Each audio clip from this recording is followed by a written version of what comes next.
Bienvenue dans notre série de formations sur Excel. Dans cette vidéo, nous allons apprendre à créer ce tableau ainsi que sa mise en forme.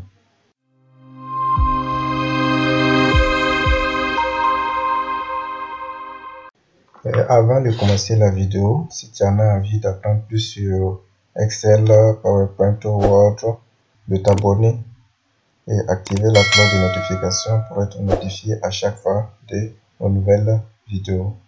Et sans plus tarder, nous allons lancer l'application Excel. On crée un nouveau classeur. Et maintenant, nous allons essayer de créer notre tableau. Pour cela, nous allons d'abord commencer à saisir les données. Ici, mini boutique de vente.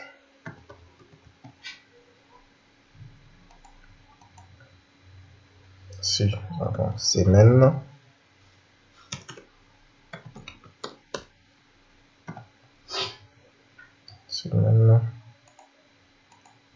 Les jours de la semaine. Lundi.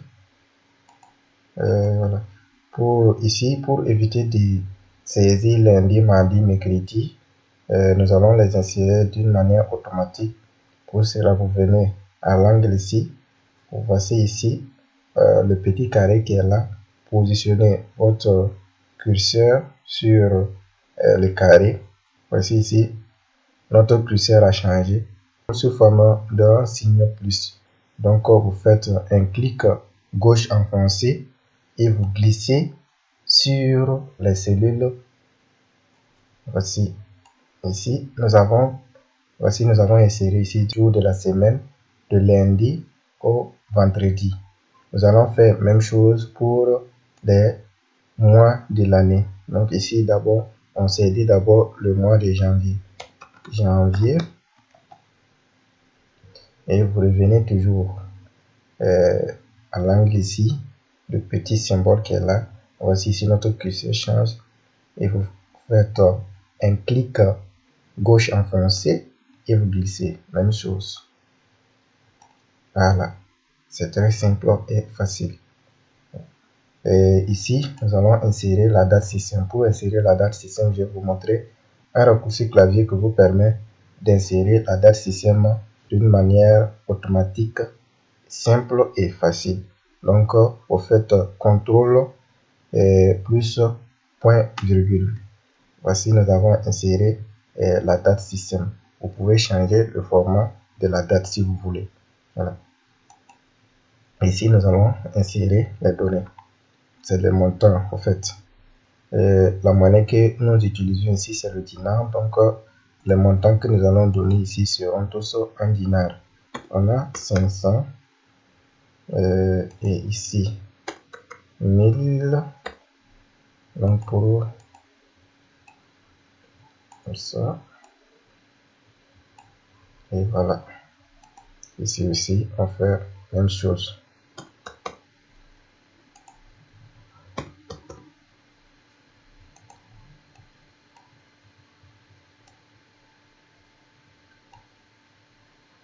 Même chose ici.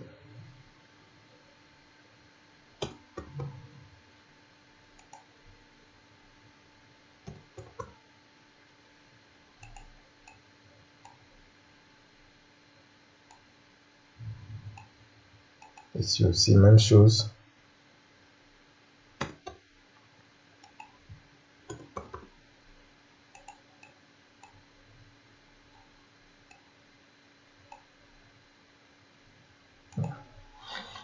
Maintenant, nous allons créer les bordures. Voici. Et ici, vous venez ici. Sur ce bouton, vous cliquez ici. Et vous choisissez ici tous les bordures. On clique sur tous les bordures. Voilà. Si vous vous rappelez la vidéo précédente, nous avons appris comment créer les bordures. Donc, vous pouvez jeter un coup d'œil sur cette vidéo pour comprendre un peu comment insérer les bordures sur Excel. Et maintenant, nous allons nous occuper du titre de notre tableau. Donc, nous allons fusionner les cellules et centrer le texte. Pour fusionner et centrer le texte, d'abord, il faut sélectionner 2 ou 3 cellules ou plus. Voilà. Donc, ici, nous avons sélectionné de la cellule D3 à H3. Et voici ici le bouton fusionner et centrer. Vous pouvez dérouler. Et voici ici ces différentes options que vous pouvez utiliser. Mais ici, nous allons fusionner et centrer le texte. Donc, on clique sur le bouton. Voici ici, le texte est centré. Et les cellules sont fusionnées. Ici, nous avons qu'une seule cellule. Voilà. Et ici, pour la mise en forme, nous allons utiliser les styles des cellules. Donc pour cela, on sélectionne la cellule et on vient ici style de cellule et voici ici les différents styles que vous pouvez appliquer à la cellule. Ici, nous allons prendre accentuation et couleur bleue. Voilà. Et nous allons aussi mettre notre texte en gras et le centrer. Voilà. Et nous allons copier la mise en forme que nous avons appliquée à la cellule et appliquée aux autres cellules.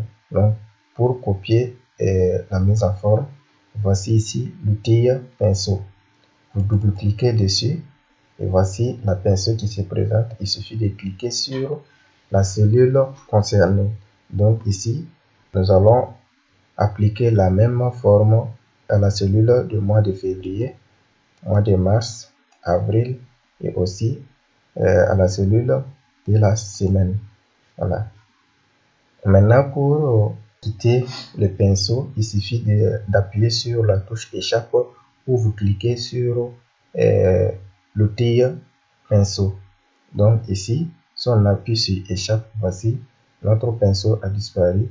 Ou si on a pris le pinceau, il suffit de cliquer sur le pinceau et voici ici le pinceau a disparu. Ça veut dire que vous avez premièrement vous avez sélectionné et après vous avez désélectionné. Voilà, si on désélectionne, notre pinceau disparaît. Ici nous allons fusionner ces cellules et les centrer. Donc on fusionne et on centre. Et on va aussi jouer sur l'orientation du texte. Voilà. Voici le bouton orientation. Donc ici nous allons prendre rotation du texte vers le haut. Voilà.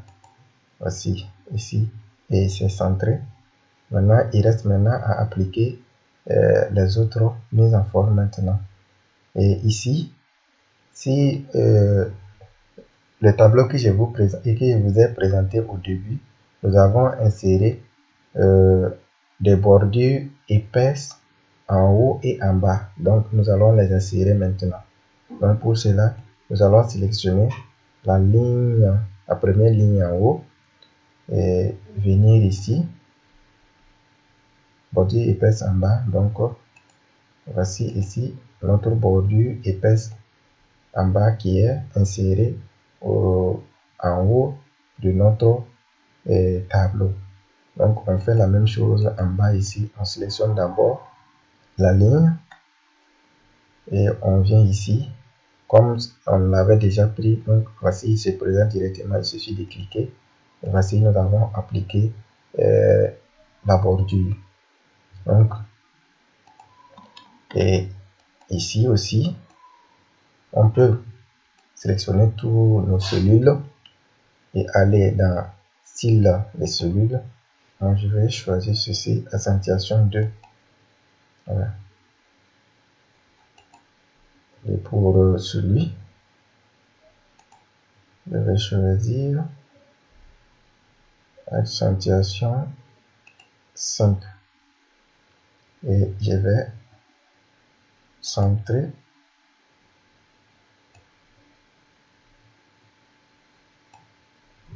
ici. Voilà. Ici aussi, même chose. Voilà. Et maintenant le titre.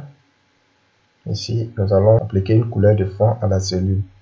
Donc on clique ici, voici.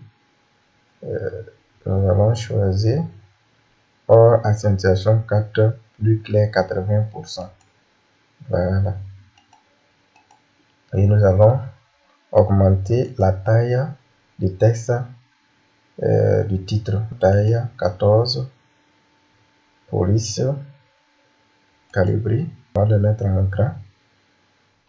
Alors pour modifier le format de données ici, sous format monétaire, nous allons sélectionner les cellules concernées et vous venez ici. Voici ici, ça nous dit que les données que nous avons saisies ici, c'est le format standard. Donc nous allons changer ça sous format monétaire. On vient ici, on choisit ici format de format monétaire. Et ici, la monnaie que nous avons utilisée ici, c'est le dinar. Le nombre décimal, nous ne voulons pas de chiffre après la virgule. Donc, pour cela, nous allons retirer tout ce qui est après la virgule. Donc, on clique, voici ici, vous venez sur ce bouton, cliquez, voici. Merci bien et à très bientôt pour notre prochain tutoriel sur Excel.